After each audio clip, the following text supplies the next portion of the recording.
எஸ்பிபிடிக்கு வணக்கம். இன்னைக்கு நான் பொருள் வாங்க வந்திருக்கேன். வந்தோடனே ஃபார்ம் எல்லாம் கொடுப்பாங்க. ஃபார்ம்ல நாங்க கையெழுத்து போடணும். எங்களோட குடும்ப சூழ்நிலையை எழுதிட்டு வர சொல்லுவாங்க. நாங்க எழுதிட்டு வந்து தருவோம். குழந்தைங்களோட ஆதார் அட்டை எல்லாம் கேட்பாங்க.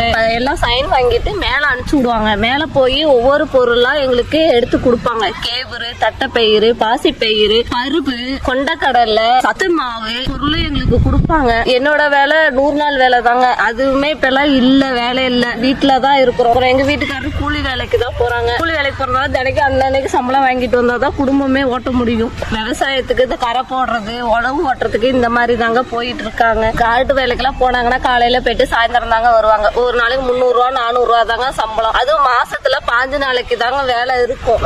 5 நாள் வேலை இருக்கிறதுனால ஒரு மாசத்துக்கே பாத்தீங்கன்னா 7000 8000 தாங்க வரும். அதை வச்சு நாங்க குடும்பத்தை ஓட்டிக்கிட்டு இருக்கிறோங்க. இந்த பொருள்னால எங்க குடும்பம் ரொம்ப சந்தோஷமா இருக்குது.